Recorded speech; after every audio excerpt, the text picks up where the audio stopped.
Hey guys, and welcome back to another episode. Now, as you may tell from the introduction of my video, that we will be taking a little look at Def Jam: Fight for New York. Now, this game actually came out on Xbox, GameCube, and the PS2, so across all three platforms.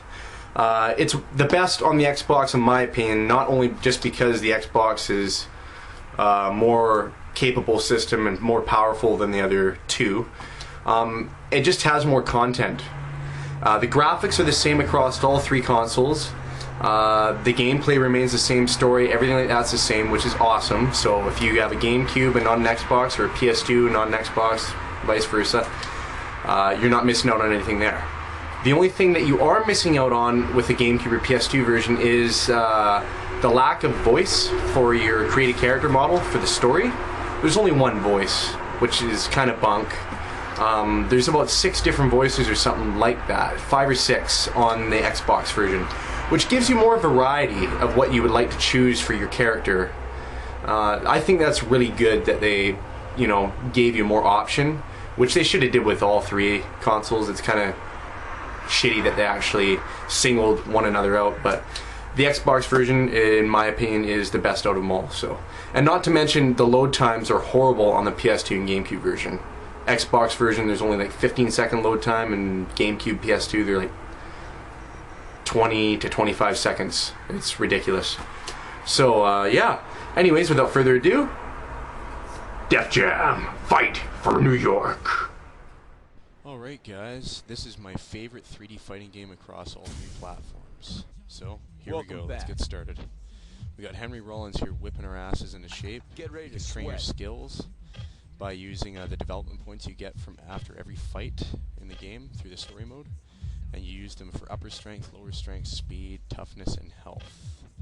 And that helps you progress through the game and not get Three your ass styles kicked only. completely. I can't teach you anything. Now you get 5 different styles to choose from. You can only have 3. Submissions, wrestling, martial arts, street fighting, and kickboxing. And depending on the 3 styles that you choose, you either have a powerhouse or you have a badass fighter that can be really, really, really fast. So it's really cool. Ready to learn some new Almost tricks? different experience every time too. These are blaze moves that you are able to execute in battle. You have to actually grapple an opponent and then flick the joystick a certain direction, and you can pull off some over-the-top moves that are somewhat inhuman at times. And this is how you do it. You assign the moves to up, down, left, or right to the right joystick. And again, you have to grapple them and flick it in the direction that you desire. With something around your neck. So there's also a lot of different chains and all sorts of different necklaces, earrings, rings that you can get after a lot of the fights that you might have. Would you People like to see a wearing hot bracelet? pretty much anything that they're wearing, you can have access to in the jewelry store of the game. So that's another cool thing Would you about like to this. see some earrings? And also, you can tattoo your guy right the hell up. I've only got a few tattoos on both my arms, but you can pretty much have his whole body, including his head tattooed, so there you go. And this is the meat of the game too, on style. You have access to almost every bit of clothing you Hey, can yo, think of. So that's a any good style look. in real life that you could think of, or that you might even have yourself, you can have access to in the game, which makes the game very unique and personal in a way to everybody, because it's not how the game doesn't throw stuff at you that you only have limited access to. You have access to a ton of different stuff to make your character who you want him to be. So it's really cool, and that's why it can be a different game every time you play. And not to mention how many characters that you have access to as well in this game. It's pretty crazy. There's some locked ones there, but you have access to all sorts of different rappers and non-rappers as well.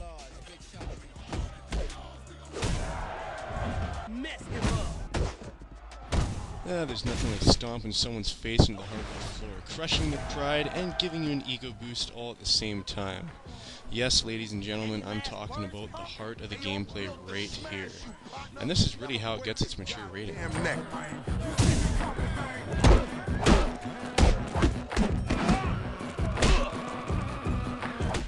Now, with that being said, the heart of the game is also the reason why this game maintains a mature rating. You're really demoralizing somebody's humanity. whether it's smashing your head into the pavement or bouncing off the front of a car, or using the environment to your advantage. This game has it all. Little beatdowns for all in this game. And that's what this game does the best. It's not Mortal Kombat, you're not delimbing your opponent, or killing him, although you would think some of these moves would kill them. You're just giving him a harsh beating. Like, right now. Ouch. And this game shines in so many areas graphically, between the environments and all the characters. It's really a good sight.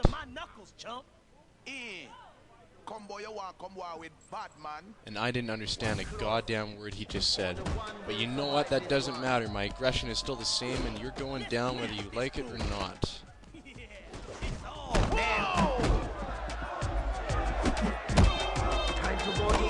Swahili does not save lives. I believe that's the language he was speaking. Anyways, moving on.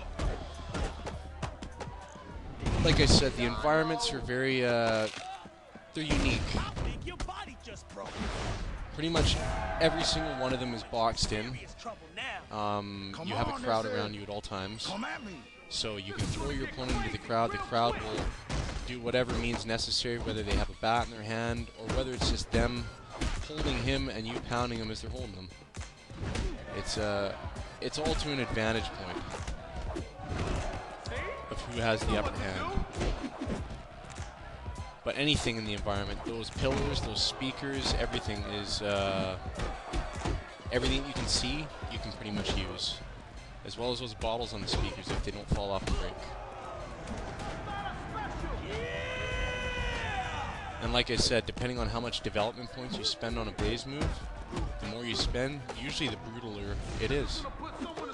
And this is a very good example. This is where somebody would actually die.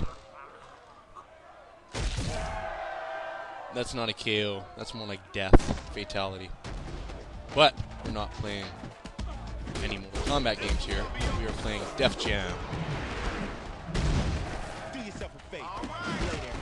And this game also, graphically, is still holds its own to this day. The character models are high and they're top-notch. Everything on them is top-notch, between the clothing and even the facial expressions. For back in 2004, this game was a gem, and still remains a gem to this day.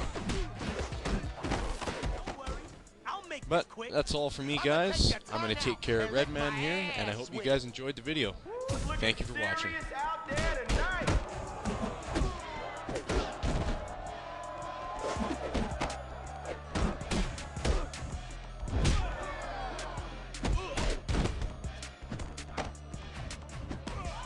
Die, bitch. Okay.